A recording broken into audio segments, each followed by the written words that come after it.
Thank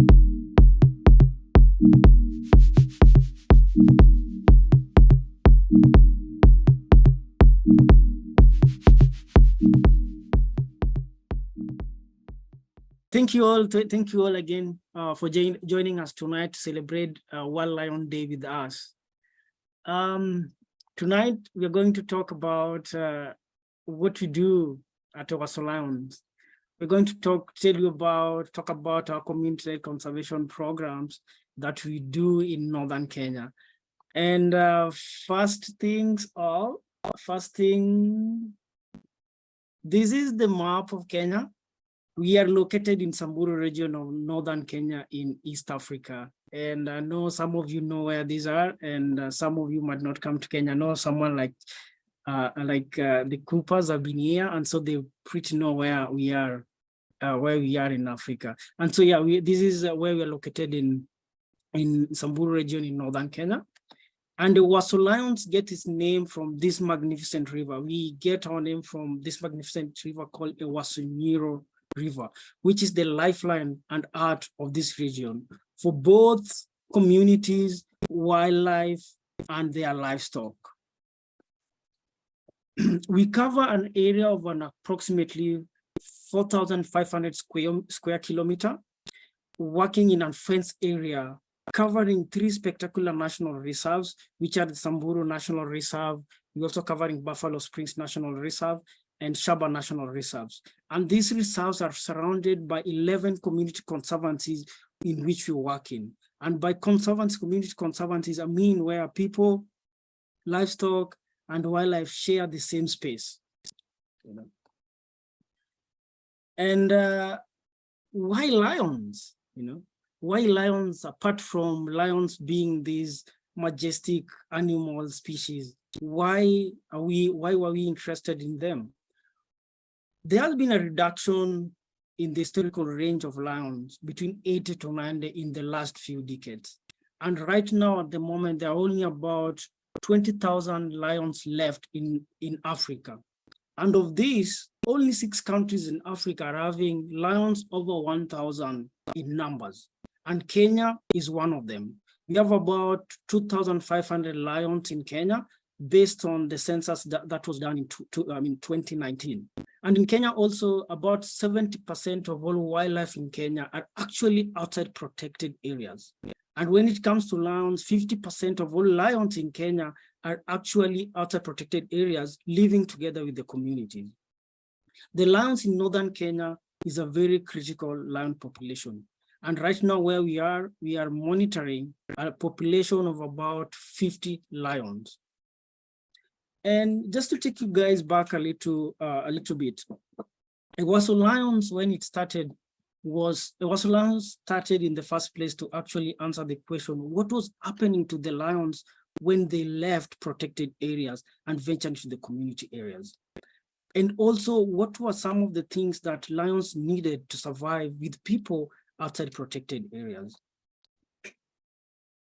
This is Samburu, or in Samburu, in Northern Kenya region. Most communities are pastoralists. Samburu and Turkanas are some of the pastoral ethnic groups we have in Northern Kenya. And all people in Northern Kenya, given that they're pastoralists, livestock is very, very key to their livelihood. Livestock is part of their bank. It's like their bank, equivalent of a bank to these communities. And so this area is very, very important to these communities living in area. But in the recent years in Northern Kenya, it's been becoming drier and drier every single year. And this is made worse by the climate change. There has been unprecedented habitat loss. Lions are running out of space. Wildlife are running out of space. And this is caused by severe land degradation and frequent droughts, and also lack of rain sometimes. This is not only a problem to the wildlife, it's a problem both to the communities and their livestock. The communities are struggling as their livestock are struggling, and also the wildlife themselves, the lions, are actually struggling. Given that this landscape is a space where both livestock and people actually share the same space, a number of times especially given that the lions are losing their food through lack of no grass. What happens sometimes is such things like this, when lions will actually go out and kill the livestock. And remember, in this area, livestock is very, very important to the pastoralist communities. And when such things happen, understandably, the communities get angry. And what do they do in return? They go out and seek the lion and kill it. And for a very long time, that has been the biggest challenge facing lions in northern Kenya. And what are we doing about it? A few years ago, several years ago, when Ewaso Lions started, my very good friend, I hope he's somewhere here, General Kileleli, started a program called Warrior Watch. And his question was, within our community, warriors are very, very important in protecting their livestock. Warriors are very, very important in this community. And warriors on a daily basis interact with wildlife and lions more than any other person else. How can you actually get them involved in lion conservation? And that was the birth of Warrior Watch. And what do they do? Warrior Watch program, actually their key thing is to protect lions and also protect livestock at the same time. And this program focuses on trying to minimize conflict before it actually happens. And the way they do, these warriors, they have got a very amazing skills when it comes to tracking of animals. And so the program, the Warrior Watch itself, is actually making use of that. And so what they will do, the warriors will actually find out where the lions are first in the morning, and then go back to the community and tell them the whereabouts of the lions. And recently, the other thing that we've started doing in terms of tracking the lions is actually use of technology. We have GPS-enabled collars, which actually fit and deploy on lions to actually know where the lions are in almost real time. Again, the same thing, after knowing where the lions are every morning, either through tracking or a GPS collar-enabled tracking, or through the warriors getting out in the first thing in the morning, finding where the lions are, and going back to the community and to the others and warning them of the presence of the lions. And this, in the past few years, has been one of the greatest things that we have actually started, and we've seen like results. We've actually been in several locations, the warriors have managed to stop livestock from being killed by lions in so many times. What do our warriors get in return? There has been a Sunday school, and apart from the Sunday school, what we do is actually teach them how to read and write, and that again is helping the program in actually identifying the lions. And one thing that most people doesn't know, the whisker spots of the lions are more of like the fingerprints we have, human beings have. And so for us, we know every single lion that we monitor. And all the lions we monitor have been named by the team together with the community. And that gives the community a sense of ownership. Every single thing we do, we try to do it together with the community. That is one of the programs that started the Ewaso Lions Watch. And after that program started, like a few years later, Munteli, two women who are like very, very, very determined to actually take part in land conservation, called Munteli and Parasori, kept on coming to camp and asking Shivani. We are seeing the warriors being engaged in land conservation. We also want to do something about conservation. And they kept on coming day after day, day after day, day after day, like clockwork. Every single morning they come, sit next to the camp, wait for Shivani, ask her the same thing. We want to be like involved. Until Shivani had to give in, and that was the birth of Mama Simba. Mama Simba is led by these two amazing ladies, the one in the middle, Munteli and Parasori. And their work is actually doing activities that are related to lion habitat recovery. And one of the things during drought, given that this area, northern Kenya, is having like frequent droughts, that river that I showed you the picture before, was a permanent river before. Right now, it's no longer a permanent river. Every year, the water only flows for like a few months and it's dry again. And so one of the things that the women are actually doing is going out when it's dry to dig wells for wildlife. The other thing they're also doing is partnering with a number of organizations, with another partners around this area to actually take part in regional management activities like digging the semicircular bands to actually attract and keep runoff water so that grass can actually grow back in this landscape. The other amazing thing that the women are actually doing is also they have experimental plots where they're trying to find out what are some of the things in which you can actually do as women to bring back grass in our landscape. And again, every Sunday, every week, twice a week, they do have classes. And to tell you guys like a little bit story that I find so heartwarming is when you hear story like one of the women saying that since we started the Mama Simba school, I'm actually able to take part or to help my children do their homework, a thing that I could not be able to do before we started doing the Mama Simba classes. And such a heartwarming thing, sometimes, hearing such stories. And Munteli is unstoppable. This is such an amazing woman. She's the first ever woman with this region in northern Kenya, a traditional woman to actually drive a car. And it is such an amazing story. To an extent, women come from people, and both men and women come from far, far away to just come and actually see this amazing woman who is actually able to drive. A thing that in most communities is actually reserved for men. But this is a traditional woman who never actually went to school, but actually because of her dedication for the Lions, has actually come out and learned how to drive. And she's doing such an amazing work in protecting and saving lions. Another program we have is called Lion Kids Camp. Imagine staying or living in such a beautiful landscape, and the only thing you know about wildlife, the only thing you know about lions are the negative stories in which lions will come out of the bush and come and attack one of the most important things for you as a family, or one of the most important things for your community. The only stories you know, like lions or hyenas coming out and killing your livestock. And that we started a program called Lion Kids Camp, in which we give these kids, both school-going and non-school-going kids, an experience to experience the positive side of the lions. And how do we do this?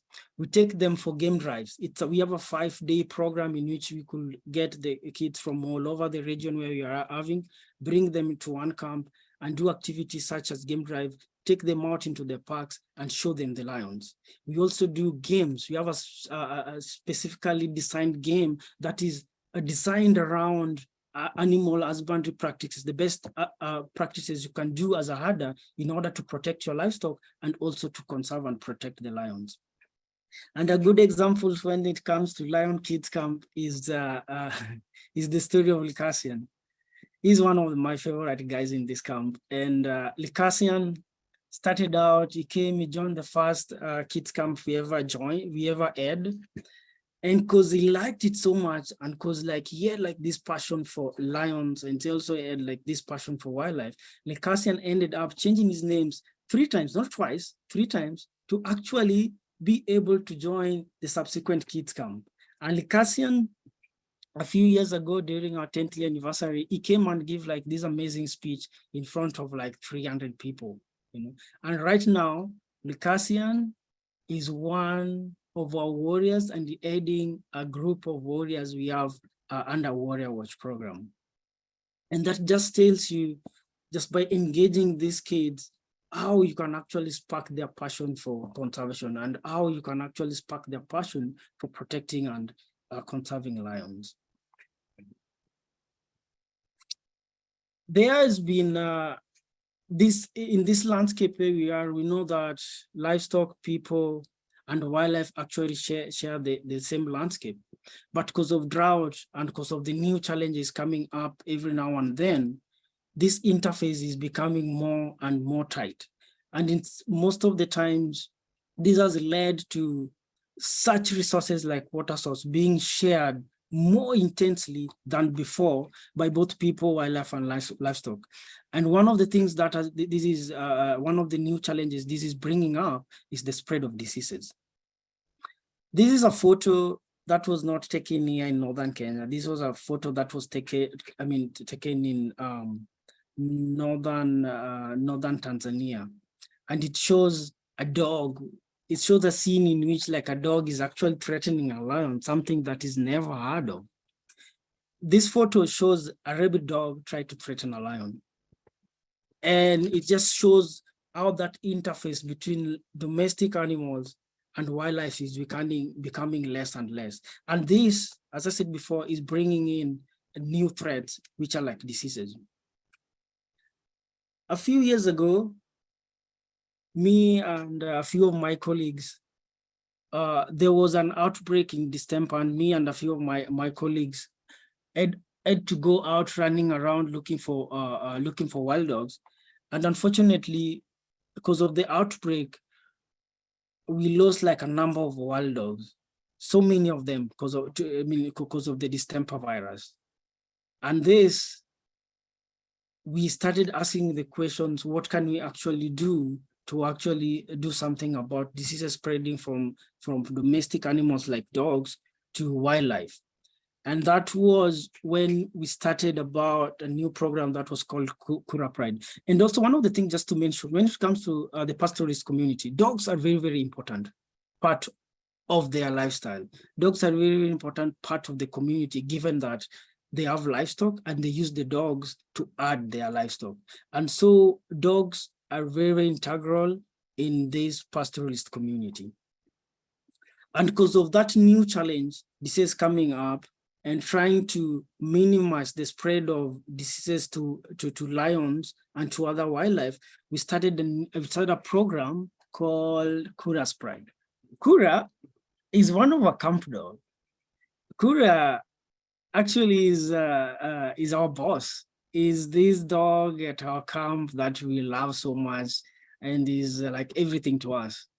Everything to every single one of us. When Kura is not well, then definitely everything literally stops at camp. And that shows like how much we love Kura.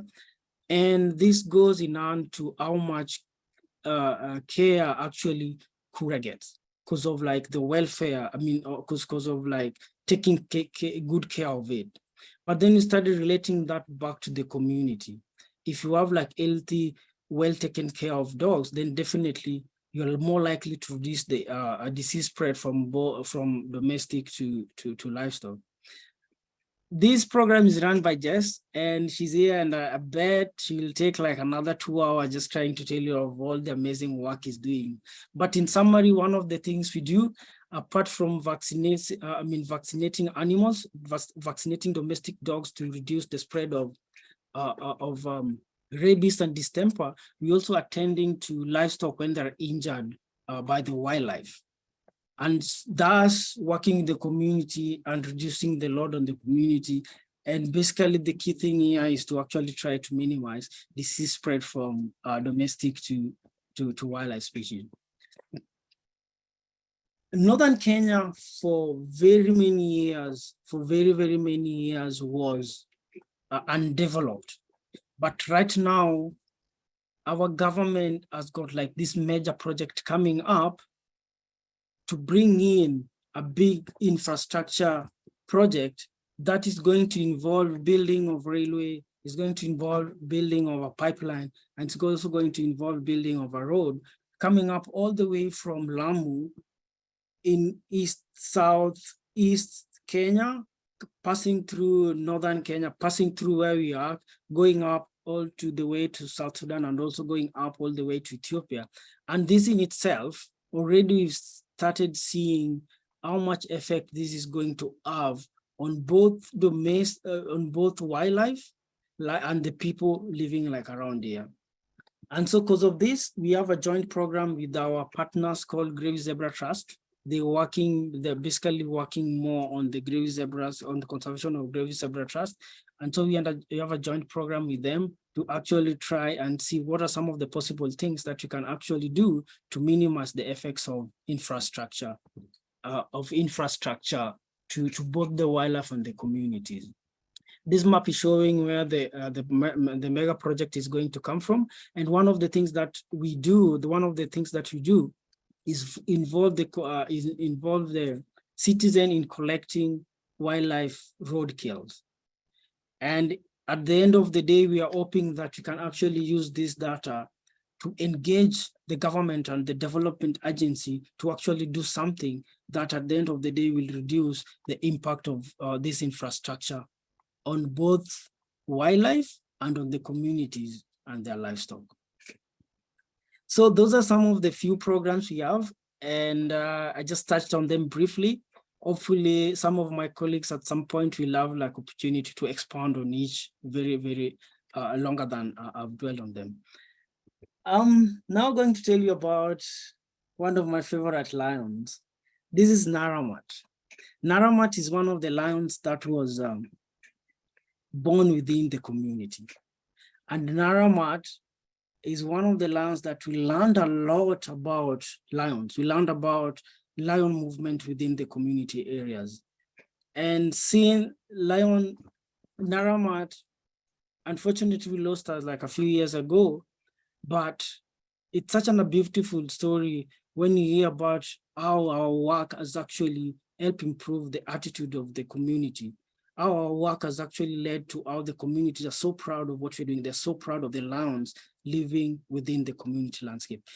And one thing I didn't mention was that when we started, most of the lands were coming from the protected areas. They will come to the community lands, and because of the conflict, they were either shot.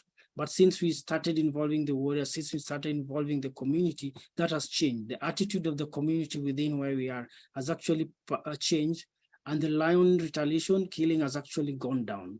And that just shows, that just proves that by working with the community, you're actually able to bring in the community to protect and conserve the lions. And so Naramat, even though like we lost her, she gave birth to calves, and now our calves have actually given birth. And so now, as much as Naramat is no longer with us, our legacy keeps on to exist with us. And just to demonstrate or to show you about some of the stats, when we started, lion numbers were like pretty much low, but over time, the more we engage the community, we can actually see how much the number of population of lions within where we are is actually going up and up. And that we attribute that to the community. We attribute that to our community programs. We attribute that to working with the community. And by working with the community, you are actually able to conserve and protect both the lions and the livestock. And I'm going to stop there without taking much of your time. But yes, again, thank you all very much for listening to us. This is our team. And I just want to take this opportunity to say again, thank you very much for joining us tonight.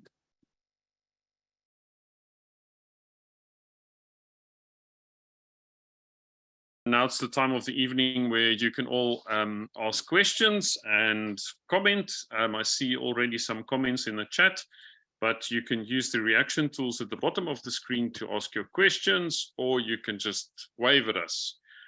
Neil, you're welcome to unmute and ask your question. Thank you very much, Toby, for your excellent presentation and the excellent work, line conservation work that you do. I just got two brief questions. One is, what happens at nighttime? Do you put the livestock in enclosures, because that's a very dangerous time for the livestock in terms of lion hunting? And what other mitigation do you use for water resources where conflict may arise, especially with dwindling water resources in northern Kenya?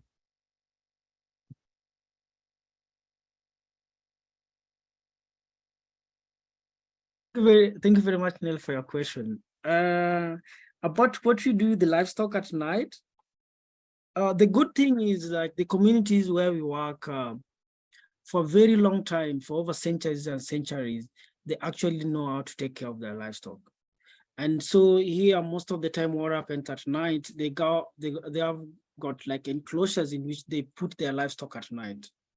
And so that helps protect their livestock, even though like the instances in which either the wildlife will actually get in, but those are very, very minimal, because over time, they've come to develop like traditional ways of like making these enclosures to protect their livestock at night.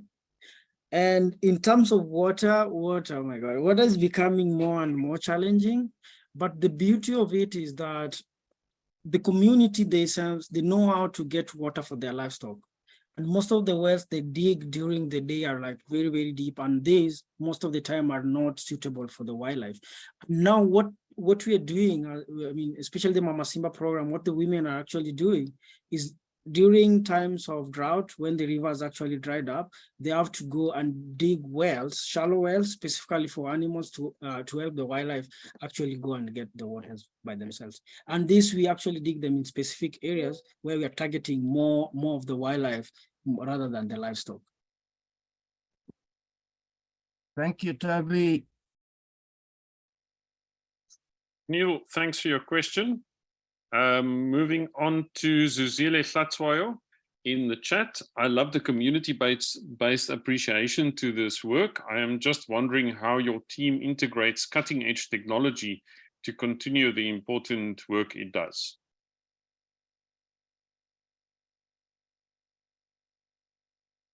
That's a very good question. Technology, I think that's where right now, and especially the research department where I'm heading, is actually doing more and more of that.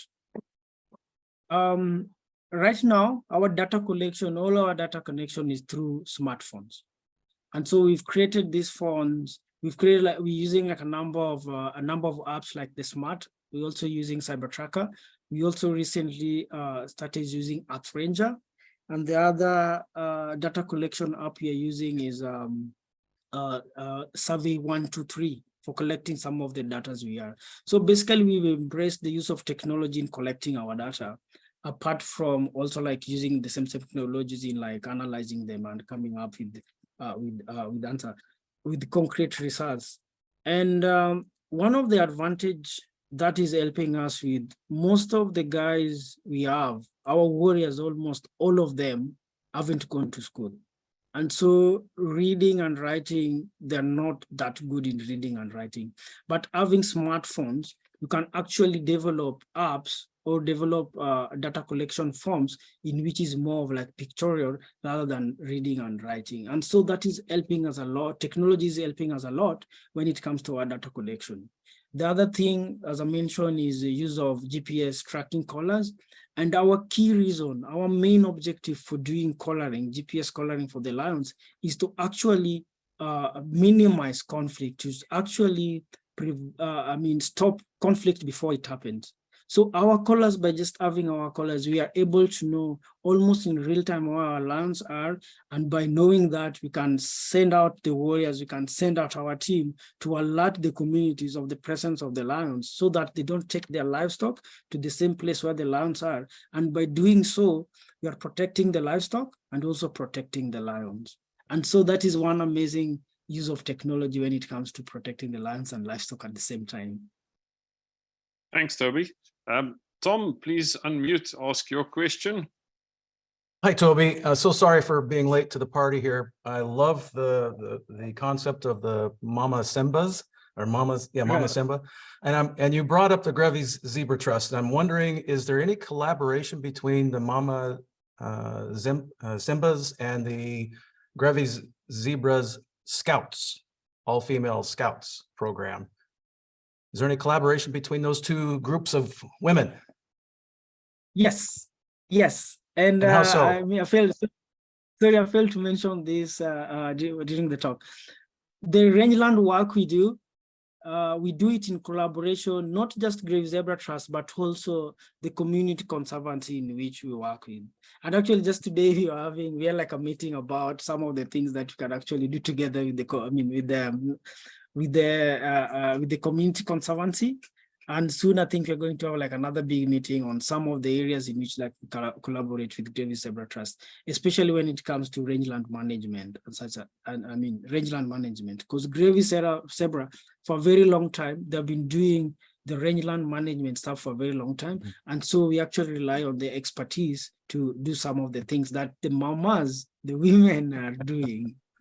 I was going to ask. I was you. going to ask you. I was going to ask you who came first, which program came first, but you just answered that question. So I'm planning to be in Kenya in October, and I was thinking of going up and visiting the people at the Greve Zebra Trust, and I would certainly love to slide a trip to see the Mama Simbas as well. Right. Yeah.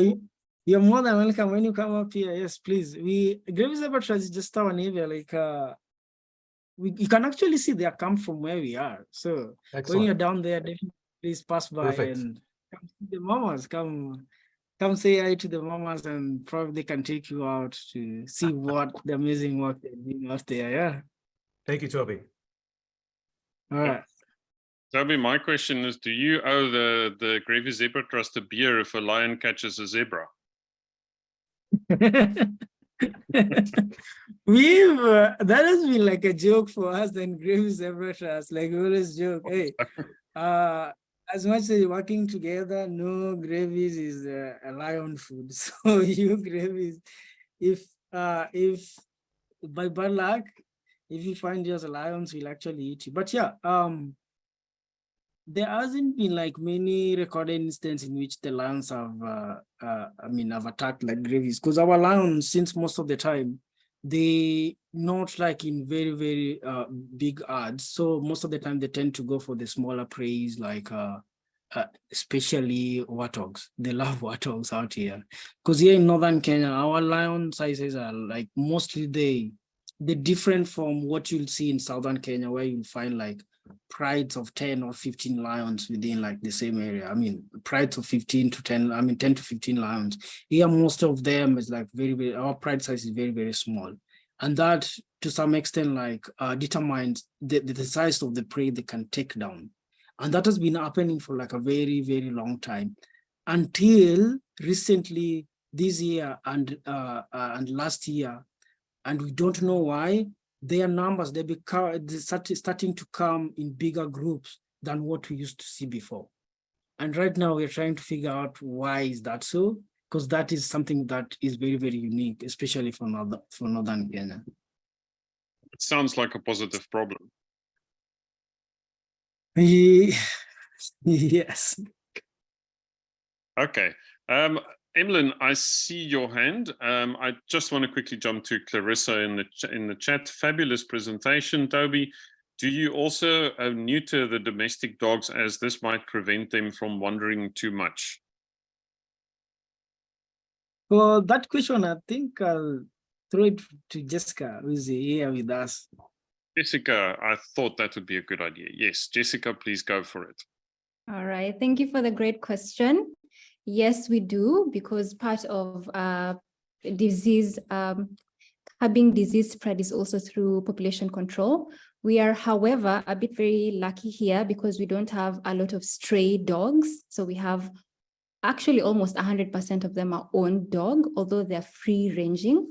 But we do provide such services: vaccination, deworming, spaying, castrations, and any service that they would require for their dogs to be healthy. Wonderful. Thank you, Jessica. Emlyn, please go ahead and ask your question.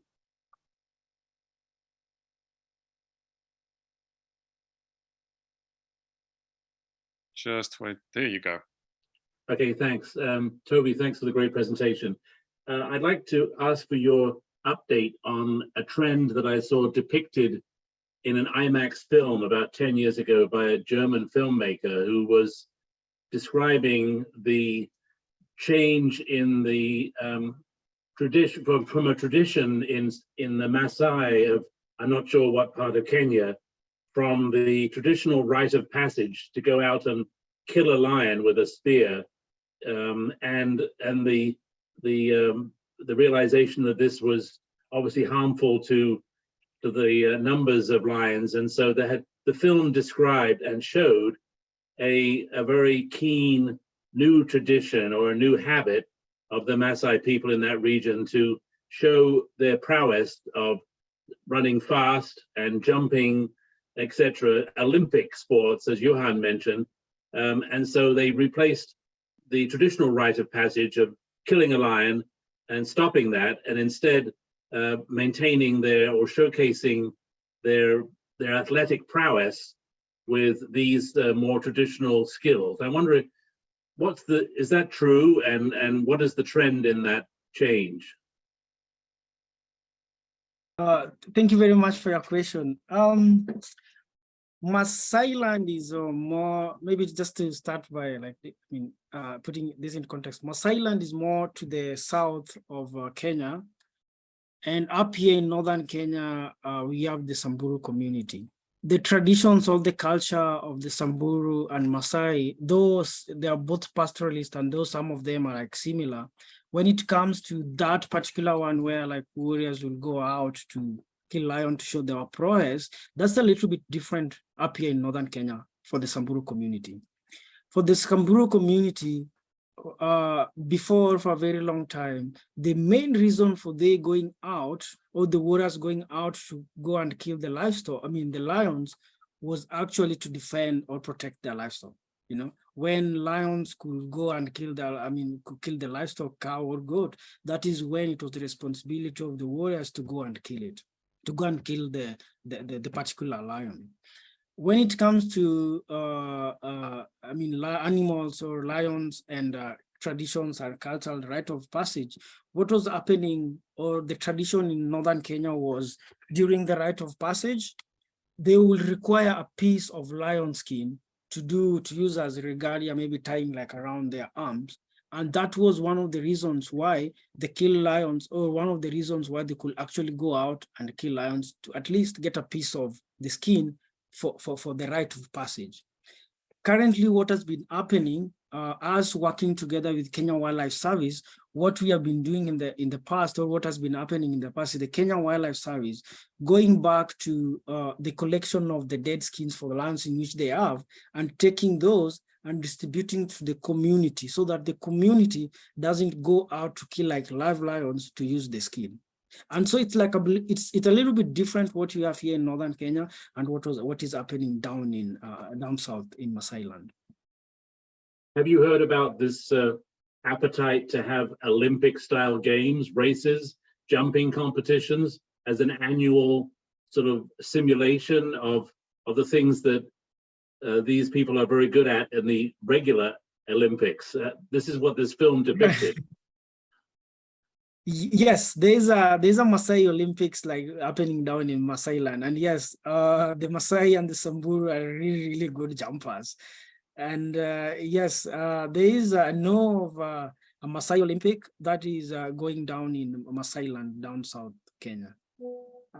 Thank you. Around Amboseli, it's mostly around Amboseli area. Thank you very much. All right. Thanks, Toby. Jared, please go ahead, ask your question. Hi, I don't know if, am I connected? Can you hear me? Yep. Yes, We can hear you. About the tracking of the lions, are the lions ever aggressive to the trackers, specifically the warriors? You said begin tracking them early in the morning.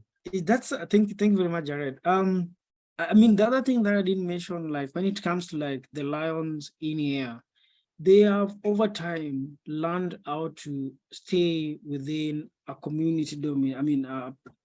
To stay within a human-dominated landscape. And what is happening with the lions here, especially outside the protected areas, is that they've come to learn during the day they'll actually hide in bushes to actually prevent bumping into humans or something like that. But what happens, like during the day, lions, you won't actually be able to see them. But at night is when they go out, because they know where they are. there are people, they know where they are, their livestock. And so most of the time during the day they hide. And during the day, like from like around 6, 6 in the evening, that's when they get out. But what happens is, again, for the safety, what happens is like our warriors know how to track them without getting into a situation in which like lions will come after you.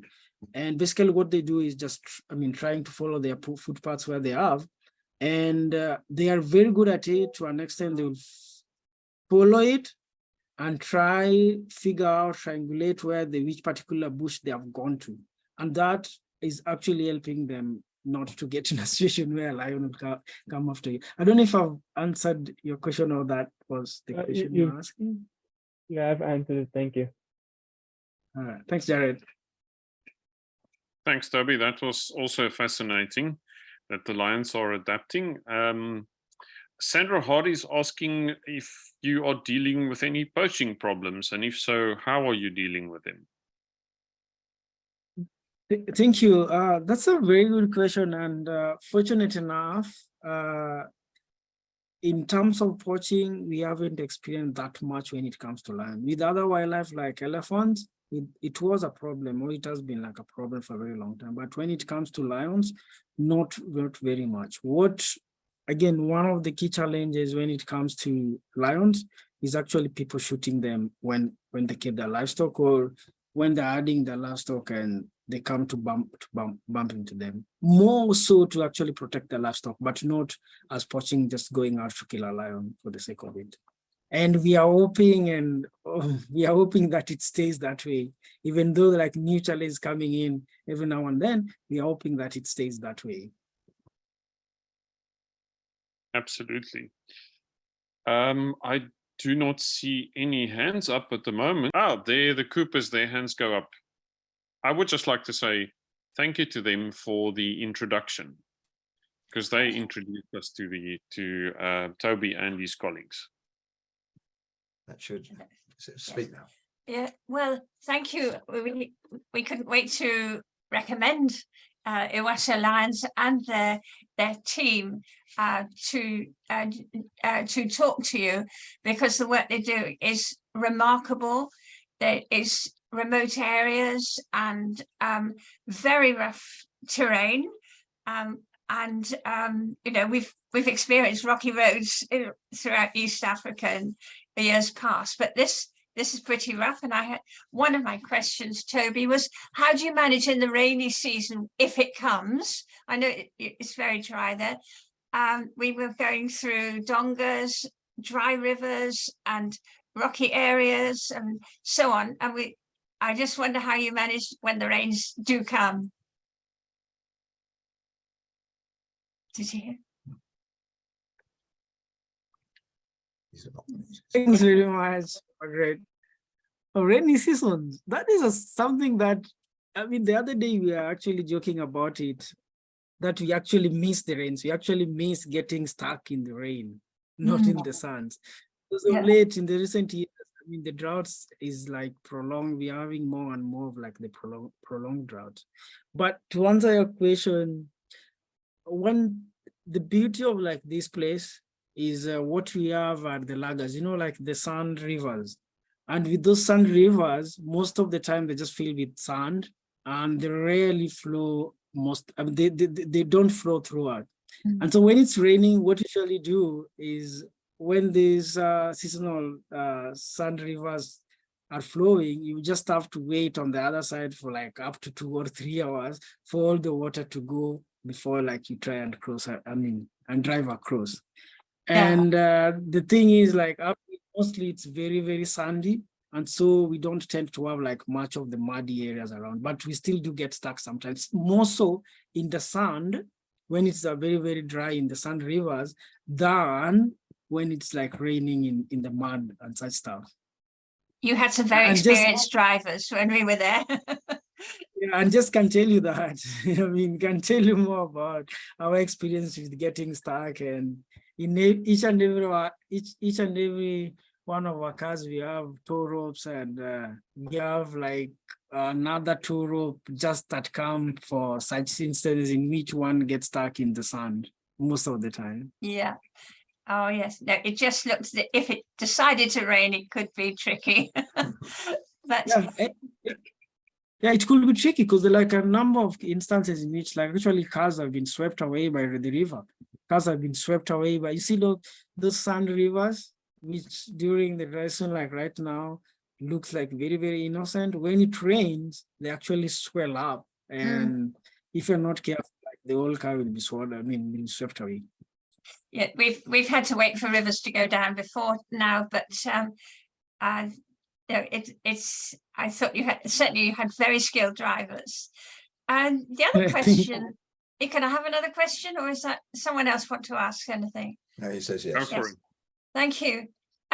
What was fascinating to me when we visited some of the communities, the Manatas, and talked to them, was the fact I was told that the children have a choice of whether they live a traditional life, and we saw girls milking the camels with gourds very similar to those that John brought back when he was a volunteer in the 60s. And yet there were others who choose to go to school. They say they want to go to school. They're allowed to go to school. Can you comment on that and expand it a bit more? That how do they make a decision, or is it the pressure from the community, one way or the other?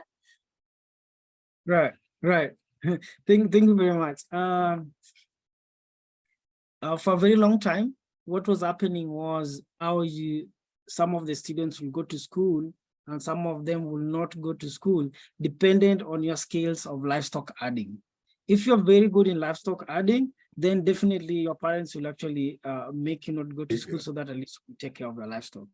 If you are very bad in livestock herding, then you you go to actually school. send you go to school, go take care of like the livestock. That was what was happening in like most of the years back. But right now, things are changing. I mean, things are changing more and more, like awareness on about girl child, or awareness on about children. And that is starting to not be the case anymore, you know. And even right now, one of the eldest one of the eldest colleagues we have in camp, Francis, the other day we were talking with him and telling us how like right now he's kind of like a little bit struggling for the person to actually take care of his livestock, because right now more and more people want to take their children to school.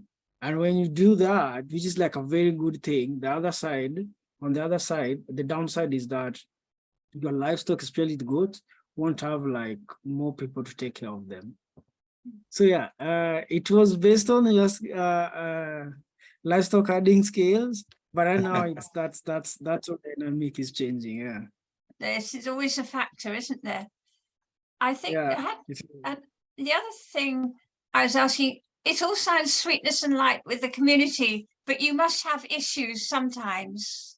How do you resolve them? Siasa. Politics, that was.